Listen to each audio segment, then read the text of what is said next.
하나님 말씀은 디모데전서 3장 1절에서 7절 말씀입니다. 디모데전서 3장 1절에서 7절 말씀, 같이 한 절씩 교독하시면서 읽고 마지막 7절은 같이 읽겠습니다. 미쁘다 이 말이여 곧 사람이 감독의 직분을 얻으려 함은 선한 일을 사모하는 것이라 함이로다.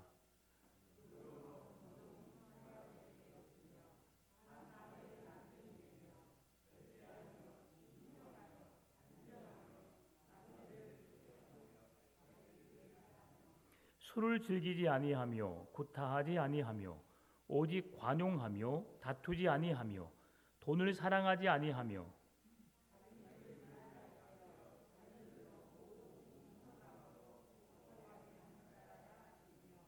사람이 자기 집을 다스릴 줄 알지 못하면 어찌 하나님의 교회를 돌보리요.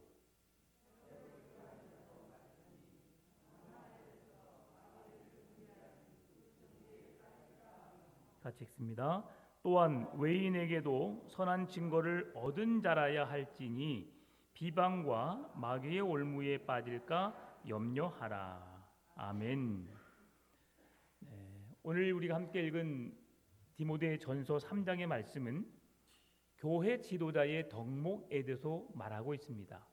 특히 감독이라고 하는데요, 감독은 교회의 목사와 장로들을 일컬어서 말하고 있습니다. 잘 알고 있는 대로 목사는 가르치는 자, 그리고 교회 장로는 성도들을 돌보고 그들을 위해 기도하고 그들과 함께 교회를 세워가는 자라고 말할 수 있습니다. 그런데 오늘 특별히 1절 말씀 보게 되면 미쁘다 이 말이요 곧 사람이 감독의 직분을 얻으려 함은 선한 일을 사모하는 것이라 함이로다라고 말씀합니다. 여기서 우리에게 주시는 말씀 속에서 미쁘다 이 말이요라는 말씀이 우리에게 참 뭔가를 심어주고 있다, 생각하게 한다라고 생각해 볼 수 있는데, 이 말씀은 디모데전서 1장 15절에서 동일하게 말씀해 주었습니다. 미쁘다, 모든 사람이 받을 만한 이 말이요 그리스도 예수께서 죄인을 구원하시려고 세상에 임하셨다 하였도다 죄인 중에 내가 괴순이라라고 말합니다. 그러면 여기서 왜 미쁘다 이 말이요라고 할까? 미쁘다는 무슨 말일까? 국어 사전을 살펴보니까 이 미쁘다라는 것은 믿음성이 있다라는 뜻입니다. 그게 미쁘다는 밑브다라고 하는 그곳에서 왔고, 밑브다는 밑다에서 온 겁니다. 그래서 이 미쁘다는 밑브다, 밑브다, 밑다. 그래서 밑브다는 믿음성이 있다. 이렇게 해서 그것이 계속 변화되는 겁니다. 그런데 성경에서 말하는 밑브다는 무슨 의미일까? 성경에서 말하는 밑브다는 신실하다는 의미입니다. 신실하다.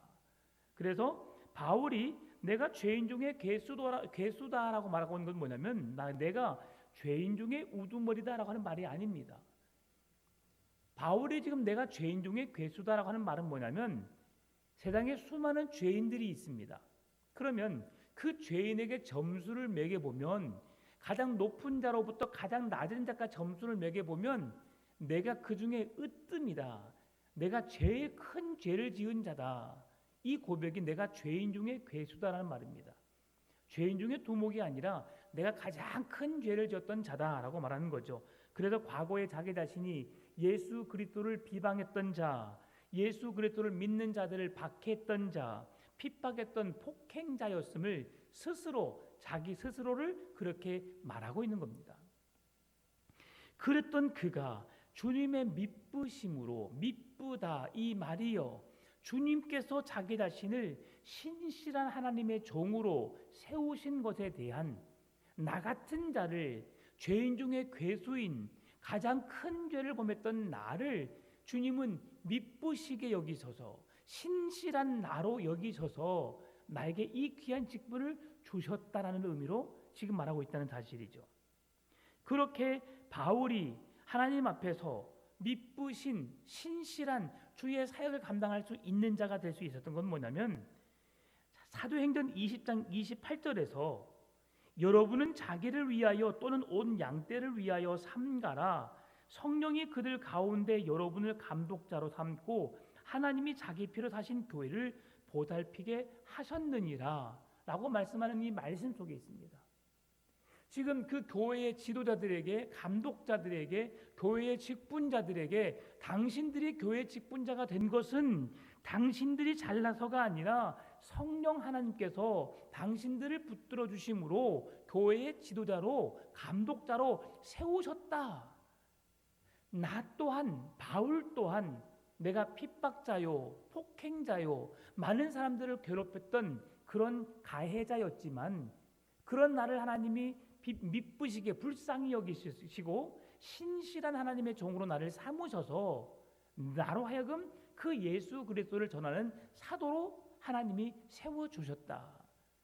우리가 이 직분을 감당하는 것은 내 능력이 아니라 하나님의 은혜로 된 것이다라고 지금 바울이 고백하고 있다는 것입니다. 다시 한번 1절의 말씀의 이해를 그런 의미에서 다시 한번 읽어보면 표준 세번역 성경으로 한번 읽어보겠습니다. 같이 한번 읽어볼까요? 이 말은 옳습니다. 어떤 사람이 감독의 직분을 맡고 싶어 하면 그는 훌륭한 일을 바란다고 하겠습니다. 이 말은 옳습니다. 만약에 어떤 사람이 감독의 직분을 맡기를 원한다면 그 사람은 훌륭한 일을 하는 것, 훌륭한 일을 바란다고 할 수 있습니다라고 말하는 겁니다. 다시 말하면 감독의 직분으로 섬기는 자가 되기 위해서면 더 바른 일, 더 잘 섬기기 위해서 노력하는 사람, 교회의 본이 되는 사람, 헌신하는 사람, 잘 섬기고 더 겸손하고 더 하나님 앞에서 낮아진 사람, 그 사람이라는 것을 우리에게 말씀해 주고 있죠. 그래서 목회자가, 교회의 장로가, 직분자들이 가져야 할 그 태도가 어떠한지 2절, 3절에서 10가지로 우리에게 이야기해 주고 있어요. 10가지로. 우리 자막은 제가 안 올렸는데 다시 한번 2절, 3절 같이 읽어볼까요? 2절, 3절 읽으시면서 2절, 3절에서 나는 몇 개가 해당된가 한번 생각해 보십시다. 자, 같이 읽어볼까요? 그러므로 감독은 책망할 것이 없이 한 아내의 남편이 되며 절제하며 신중하며 단정하며 나그네를 대접하며 가르치기를 잘하며 술을 즐기지 아니하며 구타하지 아니하며 오직 관용하며 다투지 아니하며 돈을 사랑하지 아니하며. 여러분 몇 가지 속하십니까? 책망할 것이 있어요, 없어요, 여러분?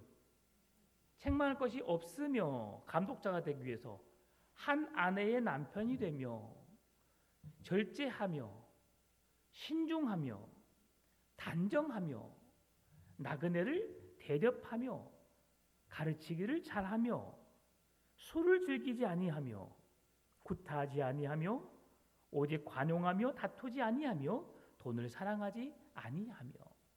네.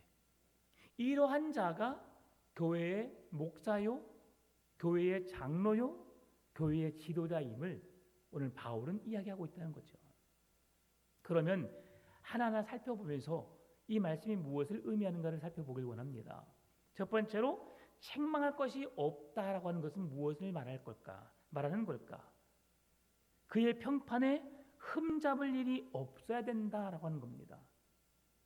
사람들의 입에 의해서 내가 입방아를 찢고 사람들이 나를 말할 때 어떻게 내 이름이, 나의 태도가, 나의 신앙의 정도가 어떻게 불려지게 될까?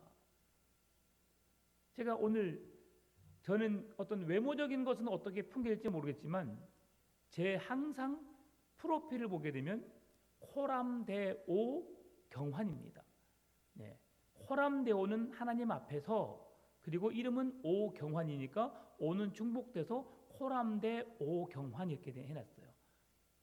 근데 그 어떤 권사님이 딱 거기에다가 호람대오를 써놨더라고요. 호람대오. 그래서 제가 감동을 먹었어요. 아, 그냥 호람대오라고 하는 그것을 그렇게 나를 생각해 주는구나. 이제 속에서는 뭐라 생각할지 모르겠지만, 참 그 한 마음으로 제가 오늘 설교를 하려고 하면서 정말 그렇게 내 자신이 비춰졌으면 좋겠다.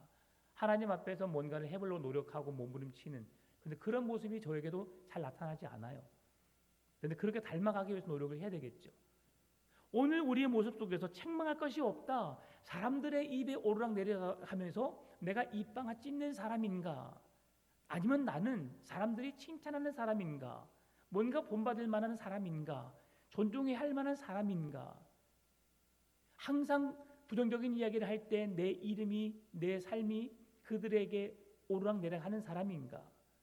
여러분 그렇게 생각해 보시기 바랍니다. 책망할 것이 없는 사람이 되기 위해서 노력하시기 바랍니다. 두 번째로는 한 아내의 남편이 되는 것입니다. 이건 너무 극히 당연한 거죠.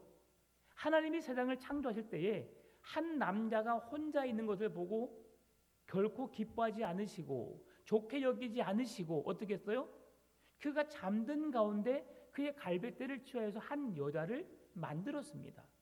그리고 하나님께서 말씀으로 이 세상을 창조하신 모든 창조물의 완성으로서 사람을 만드셨고 그 완성체로서 우리에게 허락하신 것이 가정입니다.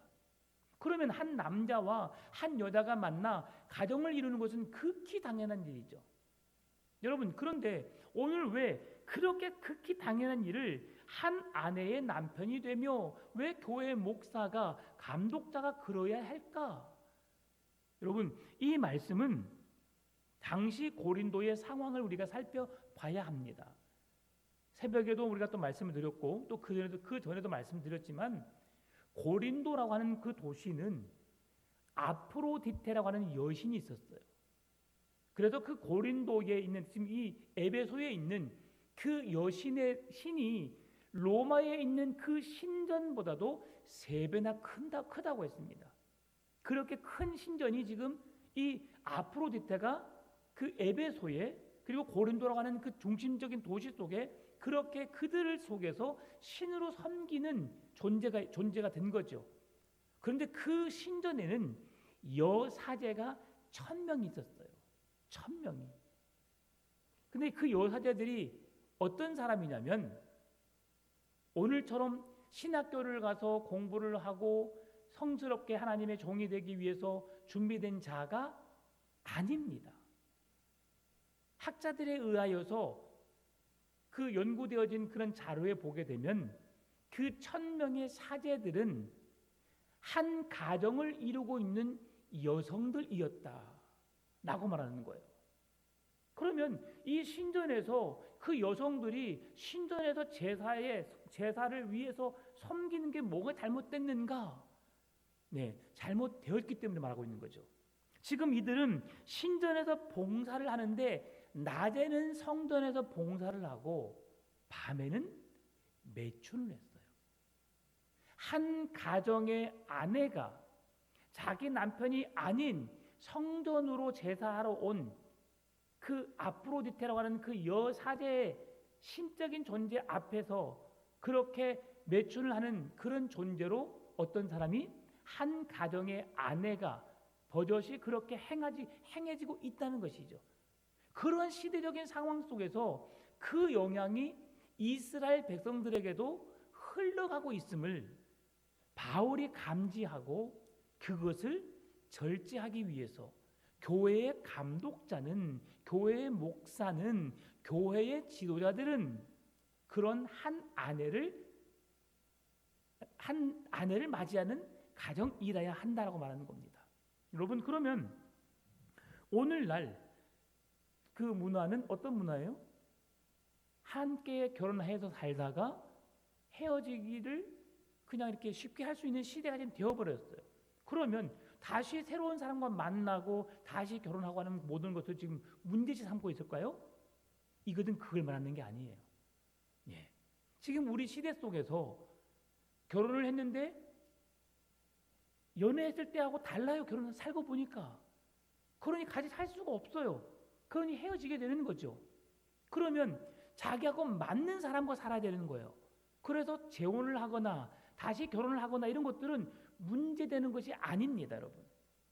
지금 현실로 봐서는 성경에서는 한 남자와 한 여자가 만나서 그가 죽음에 이르기까지 함께 살라고 말씀하셨는데 지금 시대가 그런 시대인데 그렇게만 말하면 화달 맞죠. 근데 그것이 문제가 아니라 어떻게든 가정을 세웠는데 그 가정 안에 한 가정 안에 남자와 여자가 서로 사랑하고 함께 아름다운 가정을 세워가는 것이 아니라 버젓이 가정이 있음에도 불구하고 다른 남자와 다른 여자와 성적인 관계를 갖는 그런 잘못된 행위를 지적하고 있는 거예요.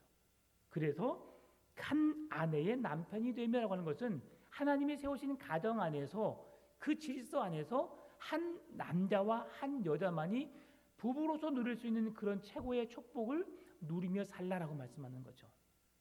그것이 두 번째입니다. 세 번째는 절제하며입니다. 절제하며는 그 3절에서 말씀해주고 있는 술을 즐기지 아니하며라는 말씀과 거의 같은 의미로 사용되고 있습니다. 절제한다라고 하는 것은 술을 너무 과하게 먹게 되면 내가 어때요? 나를 다스릴 수 없게 되는 거예요.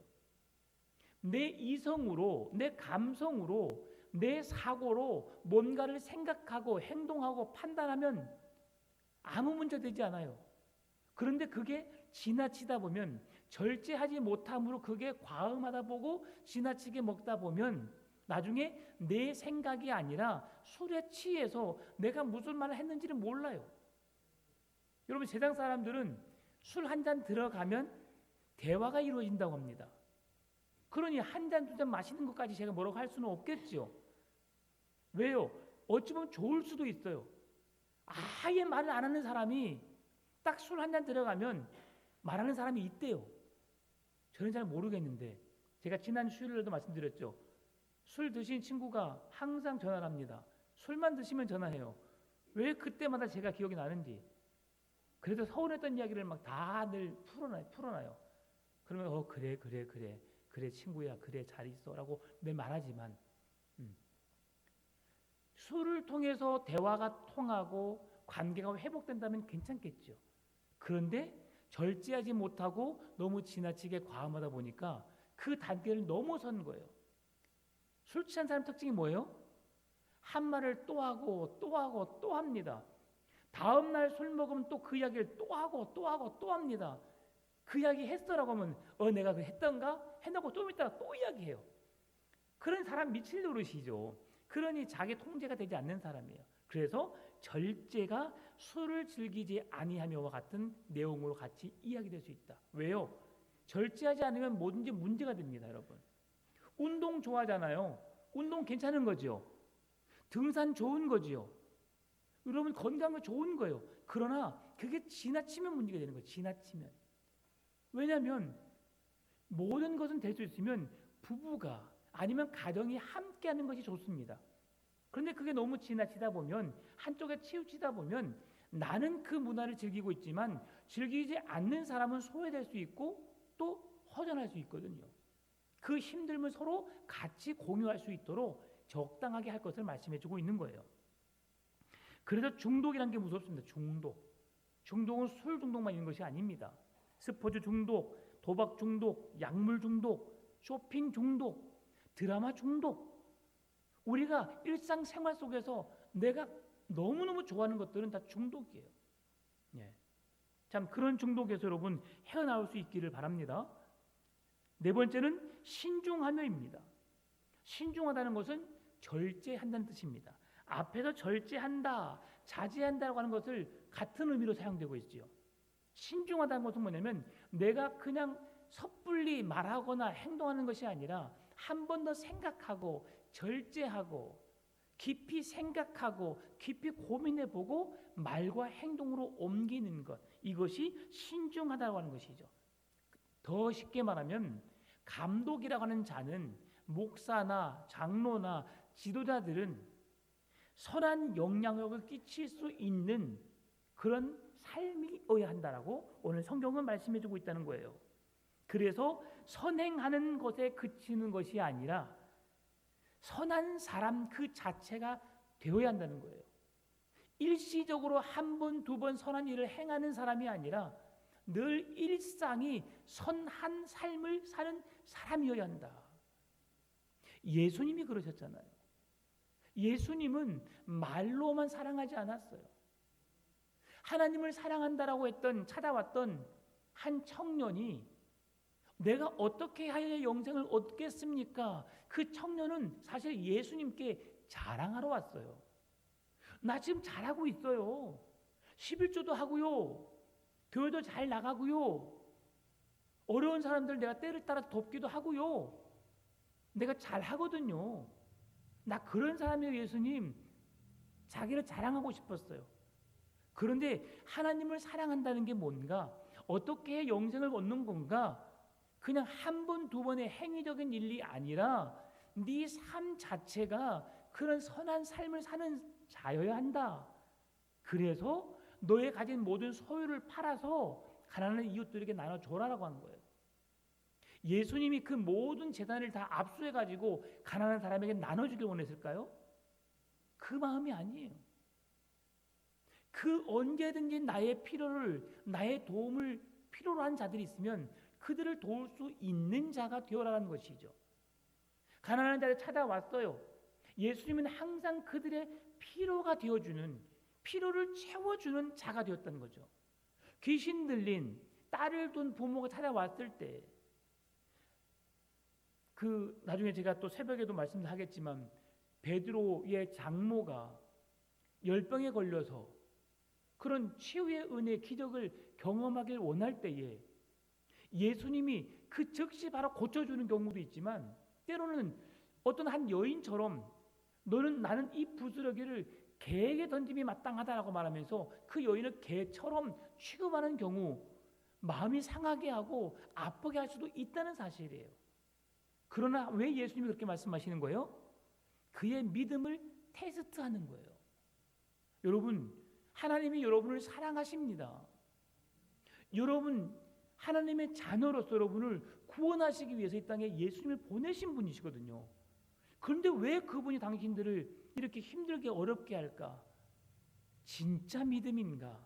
한 번, 두 번 그렇게 행동하다가 끝날 것인가? 아니면 지속적으로 그 사랑을 전할 자가 될 것인가에 대한 주님이 테스트하시는 거예요.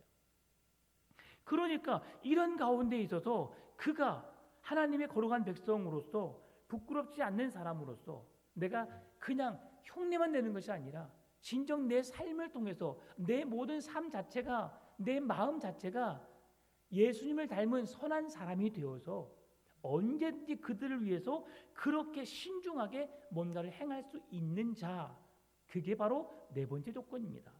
다섯 번째 조건은 단정하며입니다. 단정하면은 옷을 반듯하게 입는 것을 뜻하는 말이 아닙니다. 옷을 단정하게 입는 것도 단정하다라고 말하는 거죠.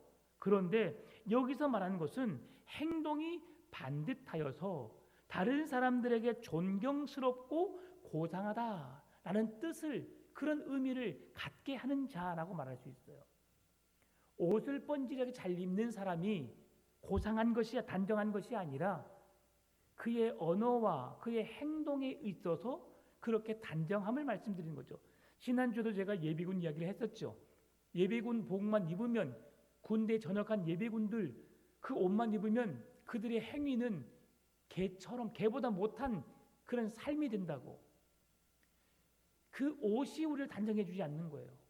그 사람이 어떤 생각을 하고 어떤 말을 하고 어떤 행동을 하느냐가 그 사람이 단정한 사람이라는 것입니다. 그래서 우리가 어떤 옷을 입는 것에 신경 쓰는 것이 아니라 우리가 얼마나 가치 있는 존재인가를 생각할 수 있는, 좋은 2억짜리, 3억짜리, 4억짜리 차를 탄다고 우리가 고풍스러운 품이 있는 사람이 되는 것이 아니라 우리의 말과 행실에 있어서 점잖고 진실되고 주님의 사랑을 그대로 본받는 자, 그 행하는 자라야 단정한 자라는 것을 여러분 기억하시기 바랍니다. 여섯 번째는 나그네를 대접하며라는 말씀입니다. 이것은 낯선 사람을 사랑하며라는 뜻과 같습니다. 이 말씀을 보게 되면 지금은 숙박시설이 너무 잘 돼 있어요. 노숙자들 외에는 가정집에 사는 사람이 다른 지역에 가서 여관방을 잡지 못해서 그냥 길거리에 배회하는 사람은 거의 없어요. 그러면 왜 주님은 오늘날 이 시대 속에서 그러한 명령을 우리에게 말씀하고 계시는 걸까? 당신은 나그네 환대법, 주위에 나그네들을 환대하여서 그들을 맞이하고 주의 사랑으로 포용하고 그들에게 하나님의 사랑으로 맞이하는 그 놀라운 하나의 계명을 통해서 지켜내는 가정에게 하나님이 복을 주시는 은혜를 주셨던 것이죠. 그러나 지금은 그렇지 않지만 그럼에도 불구하고 하나님을 믿는 거룩한 백성들이 주위의 사람들을 어떻게 대해야 될 것인가 말씀해 주고 있어요. 히브리서 13장 2절이 말씀합니다. 손님 대접하기를 잊지 말라. 이로써 부지 중에 천사들을 대접한 이들이 있었느니라. 아멘. 우리가 이것 때문에 이웃들을 섬기는 거예요. 부지 중에 하나님의 천사들을 하나님을 섬기는 것과 같은 그 은혜가 우리에게 있을 수 있다는 거죠. 한 번, 두 번 흉내만 내는 것이 아니라 늘상 그렇게 할 때에 그 성경에 나오잖아요. 제가 언제 주님이 목마를 때 물을 주었으며 언제 주님을 내가 영접한 일이 있습니까? 그랬을 때에 지금 오늘 본문의 말씀이 그거예요. 내가 목마를 때 네가 나에게 물을 주었으며 나그네 되었을 때 네가 나를 영접했으며 여러분 이게 바로 나그네를 대접하는 은혜인 줄 믿습니다. 여러분이 주님 앞에 나아갈 때에 그래 주님이 여러분을 칭찬하시고 그 주님이 여러분을 축복하시는 정말 크게 환영하시는 삶이 되었으면 좋겠습니다. 어떤 한 사람이 살다가 죽어서 천국에 갔어요. 천국에 갔는데 천국에 가서 예수님을 만났더니 예수님이 어서 와라. 아이 수고했어. 라고 하면서 그렇게 어서 와 하면서 이렇게 팔을 벌리면서 환영을 해주려는 거죠. 그러다가 조금 지나니까 어떤 한 목사님이 오시는 거예요. 그래서 예수님이 달려가서 아이고 어서 와 하면서 목사님을 꽉 끌어안으면서 환영해 줬대요. 그래서 그 옆에 있던 지켜보던 그 성도가 기분 나쁘잖아요. 교회에서도 목사하면 모든 성도가 우러러보고 존중하고 목사님이 뭔가 된 것처럼 막 사람들에게 환대받고 존중받는 사람인데 나는 그냥 조용히 있다고 하는데 천국에서도 예수님 그렇게 사람을 차별하십니까? 라고 말했더니 예수님이 그러시더래요. 너무 오랜만에 와서 목사가 너무 오랜만에 천국에 들어와서 내가 그래서 목사를 위로해 준 거야. 무슨 말씀인지 아시겠죠? 목사란 직책을 가진 사람이 장로라는 직책을 가진 사람이 교회 중직자라는 사람이 신앙을 지켜내기란 그처럼 어려웠다는 것을 보여주는 예화입니다. 여러분 이처럼 우리가 나그네를 대접하는 것이 그냥 한 번, 두 번이 아니라 우리의 삶이 되어지시기를 바랍니다. 주님이 우리를 끝까지 참으시고 인내하심으로 품어주셨던 것처럼 말입니다. 그리고 7번째 가르치기를 잘하며라고 말합니다. 이 가르치기를 잘한다고 하는 것은 무슨 의미일까요, 여러분? 막 어떤 지식으로 충만한 사람만 교회 목사요 장로 될 수 있다, 직분자 될 수 있다 그런 말이 아니지요. 네, 지식이 부족해도 괜찮습니다. 그러나 하나님을 알아가기 위해서 몸부림을 치는 자를 말합니다. 그가 하나님의 거룩한 사람으로서 하나님의 뜻을 이루어내는 자여야 한다는 거죠. 의사가 바른 지식을 갖지 못하면, 바른 판단력을 갖지 못하면 그가 들고 있는 그 칼은 사람을 살리는 칼이 아니라 사람을 죽이는 칼이 될 수 있어요. 이처럼 의사가 의술에 대한 지식을 가지고 있고 정확한 병명을 진단해서 그 환자들을 치료해야 되는 것처럼 목사도 교사도 장로들도 무엇이 하나님의 뜻인지를 분명하게 알고 그 일들을 교회가 이루어내는 일에 정확하게 분명하게 그 일을 이루는 일에 있어서 쓰임받는 자가 되어야 한다는 것을 말씀해주고 있는 겁니다. 여러분 그래서 특히 목사는 성경을 잘 알아야 되죠. 하나님의 뜻을 보다 명확하게 분별해야 되죠. 그래서 성도들에게 바른 말씀을 증거해야 하는 겁니다. 또한 교회 감독자들, 장로들은 그 교회가 왜 존재하는지, 교회를 통해 우리가 어떻게 하나님의 뜻을, 하나님의 영광을 드러낼 것인지를 우리가 함께 고민하면서 그 일들을 감당해야 한다는 것이죠. 그리고 8번째는 구타하지 아니하며입니다. 가정 여러분 구타하는 사람 있습니까? 바로 신고해야 합니다. 구타해서는 안 되지요. 여러분, 이것은 다투지 아니하며라는 말씀과 같은 의미입니다. 꼭 때린다는 것만이 아니라 언어적인 폭력을 가하는 것, 서로 싸우는 것, 마음에 불편한 것들을 포함한 말씀입니다. 그래서 싸우기를 좋아하는 사람이 되지 아니하며 라고 하는 말씀은 싸움이 없으면 하는 말씀일 수 있습니다. 여러분, 어떻게 싸우지 않고 살 수 있어요? 조금만 여러분 상황이 다르면 우리의 마음이 서운하잖아요. 알아주지 않으면 서운해요, 여러분. 나한테는 함부로 하면서 다른 사람에게는 깍듯이 대우하고 더 잘하는 모습 보면 어때요? 내가 그런 존재인가? 라고 그런 회의감이 들 때가 있거든요. 여러분, 그럴 때 우리 그리스도인들은 같은 마음으로 함께 중재자, 조력자, 피스메이커가 되어줘야 된다는 사실이에요. 그래서 사람들에게 기쁨을 주고 행복을 주는 자, 다툼을 일으키고 폭력을 행사하는 자가 아니라 우리가 모이면 내가 그곳에 함께하면 모든 사람에게 기쁨을 주고 즐거움을 주고 나와도 오랫동안 함께 있고 싶고, 이것이 바로 지금 우리 교회 셀 교회 모습이 되어야 되는 겁니다.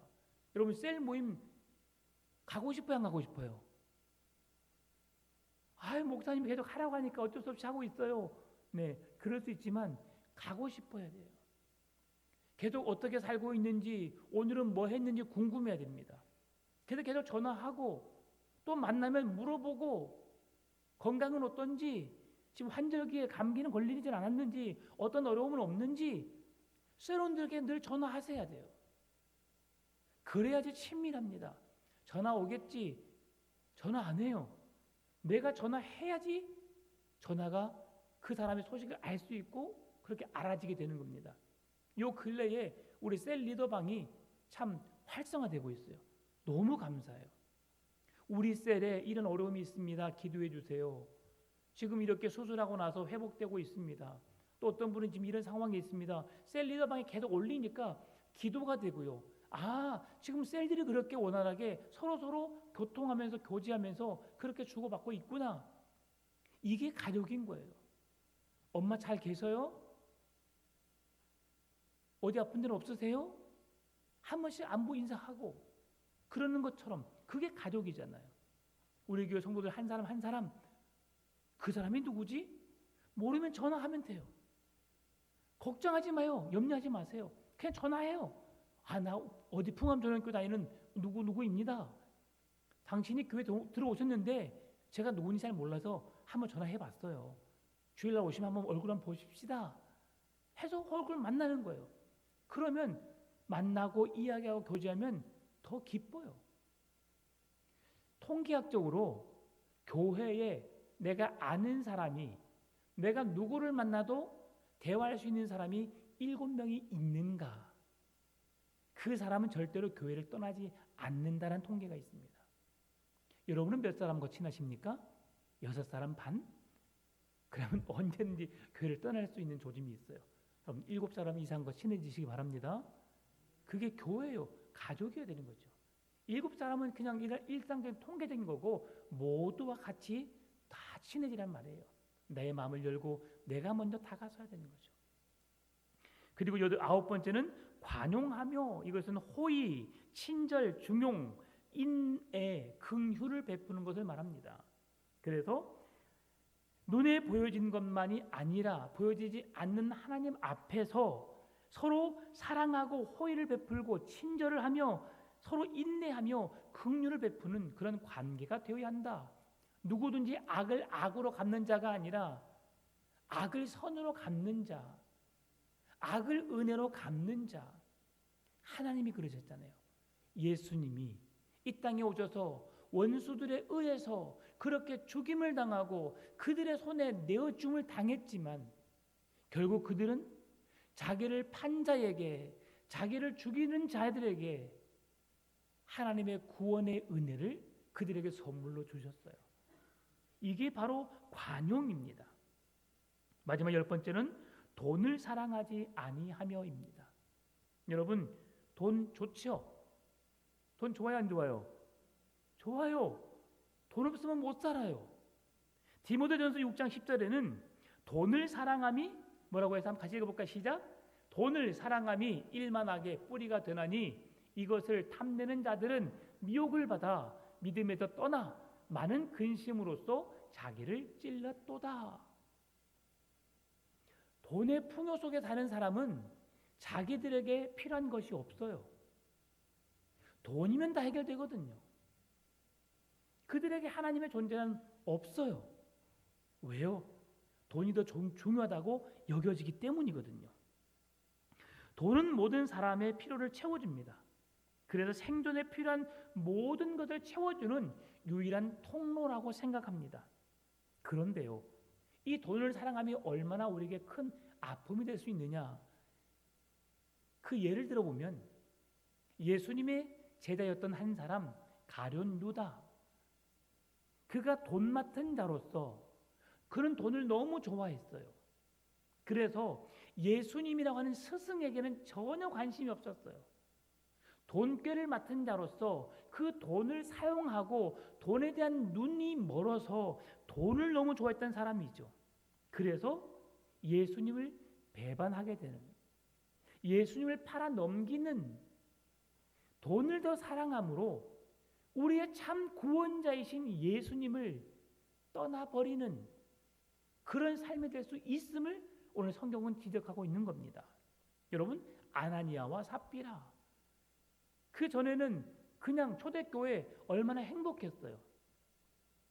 초대교회의 그 집사들이 열심히 자기의 소유를 팔아서 가난한 자들에게 나눠주니까 너무 보기 좋은 거죠. 그래서 본인도 그렇게 하고 싶었어요. 근데 뭐가 생겼어요? 욕심이 생긴 거예요. 돈에 대한 미련을 버리지 못한 거예요. 돈을 사랑하기 때문에 그 돈을 놓으려니까 욕심 때문에 놓을 수 없는 거예요. 그러니 뭐가 생겨나요? 거짓말이 생겨나게 된 거죠. 진실이 사라지게 된 것이죠. 하나님을 속이게 된 것이죠. 여러분, 성경에서 하나님께 헌금할 때에 온전한 11조를 하라라고 말씀하고 있어요. 여러분, 이 말씀 들으면 두렵지요? 두려우시죠? 온전한 11조라는 말은 무슨 말씀이냐면 하나님이 주신 것을 정확하게 구별하여서 주 앞에 드려라는 말씀이에요. 근데 우리는 통상적으로 한 달에 10만 원, 20만 원, 30만 원 드리면 11조를 다 한다라고 생각하는 게 문제가 될 수 있다는 사실이에요. 여러분, 하나님이 돈이 없어서가 아니에요. 지금 제가 교회 재정을 제가 불리기 위해서 그런 것이 아니에요. 하나님의 거룩한 백성으로 우리가 왜 그렇게 살아야 할지를 주님이 말씀하셨고 우리는 그것을 따라야 하기 때문인 거죠. 그렇게 우리에게 있어서 하나님은 정직하기를, 진실하기를, 다른 사람에 부끄럽지 않는 자가 되기를, 본인이 되기를 원한다는 거죠. 누가요? 목사가, 장로가, 교회 직분자들이. 다다음 주가 되겠죠. 다다음 주나 그 다음 주 되겠는데 그때는 이제 그 뒤에 이어지는 9절부터 시작되는 말씀이 교회의 집사들을 이야기하는 거예요. 교회 성도들 향한 이야기를 하고 있어요. 근데 지금 오늘 본문의 말씀도 교회의 목사나 장로나 직분자들이 다음에 설교될 그 교회 집사와 동일한 의미에서 해석되고 있다는 사실이죠. 오늘 이것은 지금 우리와 관련이 없는 것이 아니라 다 관련된 사항이라는 것을 말씀해주고 있는 겁니다. 여러분, 한자어 중에 수신제가 치국 평천하라는 말이 있습니다. 제가 치국 평천하, 먼저 몸과 마음을 닦아 수양하여 집안을 안정시킨 후에 나라를 다스리고 천하를 평정한다라는 말입니다. 이 말은 매우 좋은 말이죠. 여러분, 항상 가정이 따뜻해야 합니다. 가정이 행복해야 합니다. 가정이 바로 서 있지 못하면 신앙생활도 제대로 할 수 없어요. 사회생활도 제대로 할 수 없어요. 왜요? 우리는 항상 어디로부터 시작되냐면 가정으로부터 시작됩니다. 그래서 아침에 출근할 때도 가정에서 출발하죠? 그럼 만약에 가정이 원수 같아요. 가정이 별로 내가 있고 싶지 않아. 그러면 아침에 나갈 때는 좋겠죠. 지긋지긋한 마음이 불편한 곳에서 떠나니까 좋겠죠. 그런데 저녁에 퇴근할 때는 어떻겠어요? 가고 싶겠어요? 안 가고 싶겠어요? 안 가고 싶어요. 여러분이 아무리 좋은 여행을 하더라도 집이 좋잖아요. 아휴, 그럼 내 집이 좋아, 내 집이 좋아. 여러분 그러잖아요. 내 집은 언제든지 얼마든지 쉴 수 있고 얼마든지 위로받을 수 있고 얼마든지 새 힘을 얻을 수 있는 공간이 집이에요. 여러분 이 말을 신앙에 적용하면 이렇게 말할 수 있습니다. 수신제가 사람이 치교회, 치국이 아니라 나라가 아니라 치교회를 다스릴 수 있고 다스리게 되면 평천하가 아니고 사천하 세상을 다스릴 수 있다, 섬길 수 있다. 이것은 무슨 말씀이냐면 우리가 가정이 행복하면 교회 신앙생활도 잘할 수 있고 신앙생활을 잘하는 사람은 세상에 나가서도 그렇게 세상의 빛으로 소금으로서의 삶을 살아낼 수 있다고 하는 것이죠. 하나님이 주신 질서대로 사는 것이 바로 이 말씀입니다. 수신제가 치교의 사천하. 여러분 가정이 하나님 주신 행복한 처소로 작은 지상의 천국을 이루시는 여러분 가정 될 수 있기를 바랍니다. 그리고 그 가정에서 우리가 하나님을 섬기는 교회에 와서 교회 또한 제2의 가족 공동체로서 만나고 싶고 보고 싶고 함께하고 싶고 그 사랑을 함께 나누는 교회 공동체를 이루시기 바랍니다. 가정에서 힘을 얻고 교회에서 신앙의 힘을 얻어서 세상에 나가서 그리스도인으로 세상의 빛이요 소금된 삶을 살아내시기를 바랍니다. 이러한 신앙의 본이 되고 건강한 사람이라야 교회의 직분자가 될 수 있다. 사실 이런 설교는 주일에 한 번 더 나중에 제가 하려고 합니다. 왜? 이제 우리 교회가 48주년을 맞이해서 올해 이제 직분자들을 제가 이렇게 좀 선별을 할 거예요. 그리고 올해 말이나 내년 초에 그들을 교육을 시킬 겁니다. 교육이 이루어지면 2027년, 올해 48년, 내년 49년, 2027년 가을 정도에 이제 그들에게 장로고시를 보게 하고 또 어떤 그 교회 직분자를 다 공부를 시킨 다음에 이제 2028년 1월 첫째 주에 아니면 12월 마지막 주에 그렇게 해서 교회 임직직을 하려고 해요. 이런 것들이 있을 때 이게 지금 기본적인 사항이죠. 그 직분자들에게 있어서 주어지는 사항. 그러면서 그 뒤에 3절에서 주어지는 또 다른 이야기를 말씀해 주고 있는데요. 7절에서 외부적인 평판도 중요함을 말씀해 주고 있어요. 또한 6절은 그들이 어떻게 교회에 세워서는 안 되는 사람들이 있어요. 그런 사람들 지적하고 있거든요. 여러분, 교회에 새신자들 어떨까요, 여러분? 직분자로 세우면 그 직분을 잘 감당해낼까요, 못할까요? 새신자 뜨겁잖아요. 뭔가 생소한 게 열심히 있을 것 같죠. 근데 이들은 과부하가 될 수 있어요. 신앙의 역량이 안 되는데 내가 감당할 수 있는 믿음의 분량이 안 되는데 그 직임을 감당하게 되면 오히려 상실할 수 있어요. 그래서 오늘 6절과 7절은 그런 사람들을 세우지 말라고 말해요. 왜 그러느냐? 하나님이 성경의 사람을 통해서 사용하는 걸 보면 알 수 있어요. 여러분 모세 애굽의 왕자로서 40년을 훈련하셨어요. 몇 년이요? 40년. 그 40년도 부족해서 미디안 광야로 보내셔서 40년 동안 양을 치면서 겸손을 배우고 아픔의 고통을 배우게 하고 많은 인생의 숙제를 하게 하셨어요. 그리고 80년의 시간의 연속된 시간 속에서 훈련된 상황 속에서 하나님은 모세를 사용하신 거예요.